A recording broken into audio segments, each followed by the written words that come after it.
Everyone, today I will explain you class 8th history chapter number 6 weaver, iron smelter and factory owners. So I will start from the short question answers. What kind of cloth had a large market in Europe?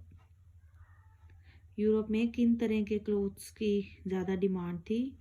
So the answer is muslin, calico, chin, kosai, bandana and zamdanis. These are the types of clothes. Next question, what is jamdani? Jamdani is a fine muslin on which decorative motifs are woven on the loom, typically in grey and white. Often a mixture of cotton and gold thread was used. Jamdani एक fine muslin cloth था, cotton cloth था, जिसमें decorate होता था वो cotton and gold का thread use किया जाता था और उसमें नमूने जड़े जाते थे. Now what is bandana? Next question, bandhani. It's bandana and bandhani. Bandhani refer to a variety of brightly coloured cloth produce through a method of tying and dying.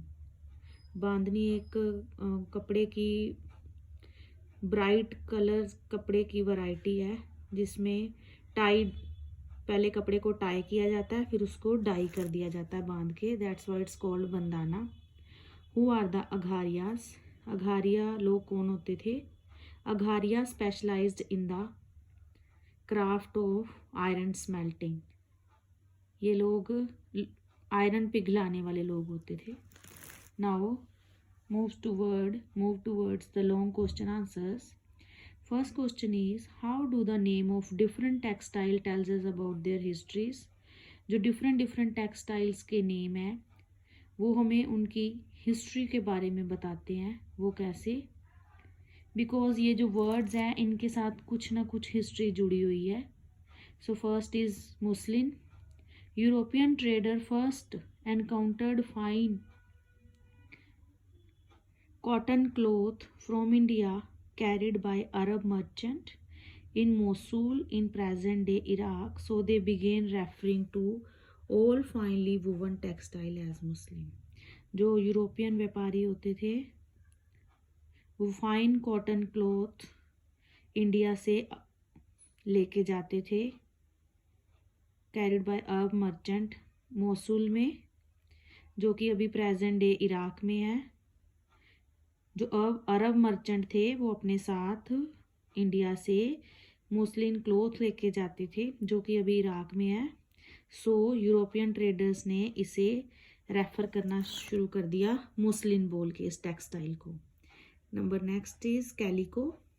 When the Portuguese first came to India in search of spices they landed in Calicut on the Kerala coast in south west India. The cotton textile which they took back to Europe along with the spices came to be called calico. जो Portuguese होते थे जब वो first time India में आए spices की मसालों की सर्च में, वो कैलिकट में लैंड हुए थे केरला कोस्ट में जो कि साउथ वेस्ट इंडिया में है. जो कॉटन क्लॉथ वो अपने साथ लेके गए थे वापस यूरोप में स्पाइसेस के साथ, उसको कैलिको बोला जाने लगा. Means they landed in Calicut. So Calicut से नेम पड़ गया उस क्लॉथ का calico. So words are related to the history. Now next is chint. It is derived from the Hindi word chint. Chint means a cloth with small and colourful flowery design, जिसमें flowers के designs होते हैं. ये हिंदी वर्ड से लिया हुआ है. छोटे और कलरफुल फ्लावर्स के डिज़ाइन होते हैं तो चिंट्स बोलते हैं. बांधनी और bandana. Bandana refer to a variety of brightly coloured cloth produce through a method of tying and dyeing. एक मेथड टाइंग एंड डाइंग से बांधनी जो है उसमें ब्राइट कलर यूज़ किए जाते हैं. Why did the wool and the silk producer in England protest against the import of Indian textile in the early 18th century.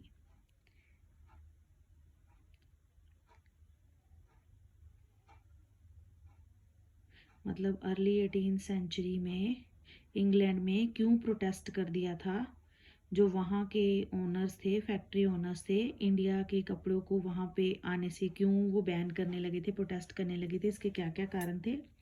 At this time, textile industry had just begun to develop in England. Unable to compete with Indian textile, English producer wanted a secure market within the country by preventing the entry of Indian textile. So by the early 18th century, worried by the popularity of Indian textile, wool and silk maker in England began protesting against the import of Indian cotton textile. In 1720, the British government enacted a legislation banning the use of printed cotton textile tint in England. Interestingly, this act was known as the Calico Act. जो Indian textile था उसकी काफ़ी ज़्यादा demand थी England में, और जो England का टेक्सटाइल कंपनीज फैक्ट्रीज थी वो अनेबल थी compete करने से इंडियन टेक्सटाइल को. जो इंग्लिश प्रोड्यूसर थे उनको एक अपनी सिक्योर मार्केट चाहिए थी इंग्लैंड में, इसलिए उन्होंने इंग्लैंड में इंडियन टेक्सटाइल की एंट्री को बैन कर दिया. सो अर्ली 18th सेंचुरी में ये जो पॉपुलैरिटी थी इंडियन टेक्सटाइल की, वूल की, सिल्क की, इंग्लैंड में वो काफ़ी ज़्यादा बढ़ गई थी, इसलिए उन्होंने प्रोटेस्ट करना शुरू कर दिया इंडियन टेक्सटाइल को इंपोर्ट करना. ब्रिटिश गवर्नमेंट ने 1720 में एक एक्ट पास किया था जिसमें इंडियन टेक्सटाइल को बैन कर दिया गया था इंडिया में आने से. इस एक्ट को वो बोला जाने लगा calico act. Now next question is, how did the development of cotton industry in Britain affect textile producer in India? So the answer is, the development of cotton industries in Britain affected textile producer in India in several ways.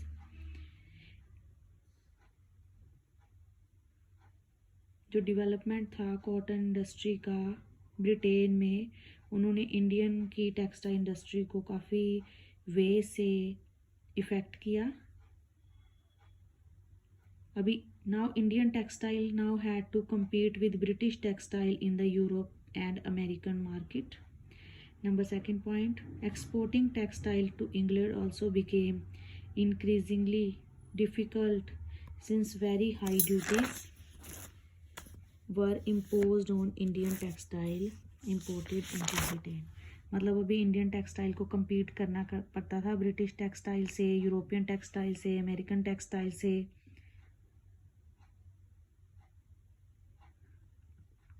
अभी importing textile to England, England से जो import होता था textile उस पर काफ़ी ज़्यादा heavy duty charges लगते थे, टैक्सेस लगते थे, और यहाँ से जो सामान जाता था उस पर भी काफ़ी ज़्यादा टैक्स लगते थे. So it was very difficult for Indian to pay this taxes. Now third question, long question, why did the Indian iron smelting industry decline in the 19th century? कैसे डिक्लाइन हो गया इसका आयरन स्मेल्टिंग इंडस्ट्री का? The reason was the new forest law when the colonial government prevented people from entering the reserved forest. How could the iron smelter find wood for charcoals? In some area, the government did grant access to the forest, but the iron smelter had to pay a very high tax. Number third point, by the late 19th century, iron and steel was being imported from Britain. This inevitably lowered by the demand for iron producer by local smelters.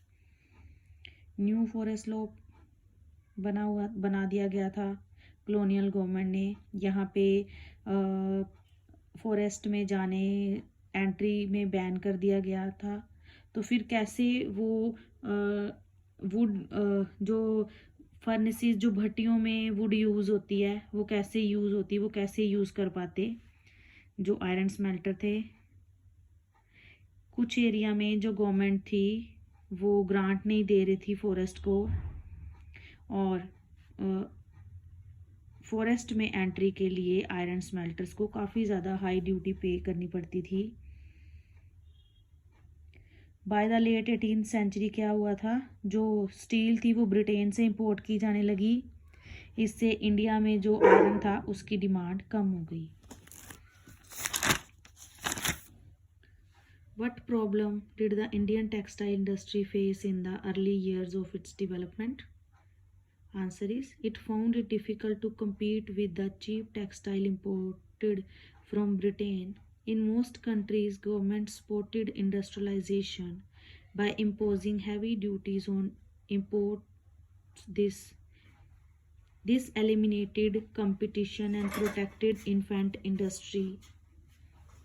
The colonial government in India usually refused such protection to local industries. Next question is, what helped TISCO expand steel production during the First World War?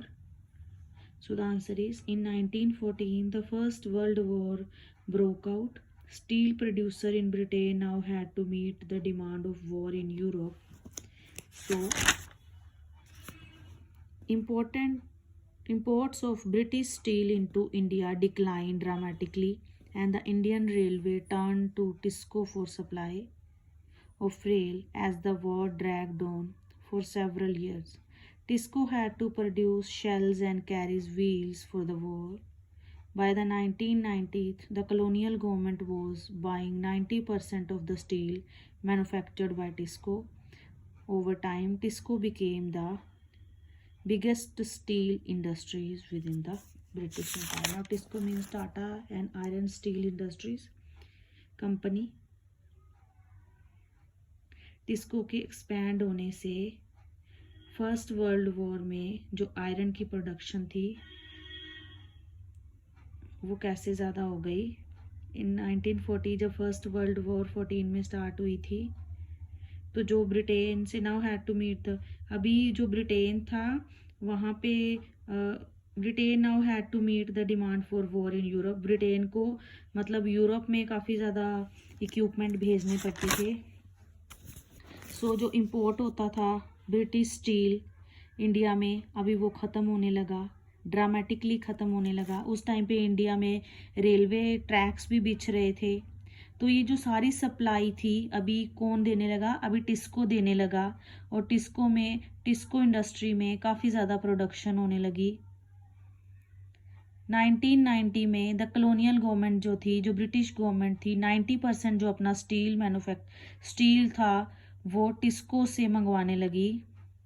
सो उस time पे टिस्को क्या हो गया, India का सबसे बड़ा steel industry बन गई। So this is the explanation of chapter number 6। If you like my video, अगर आपको कुछ यूजेबल लगा हो, you can like my video. Thank you.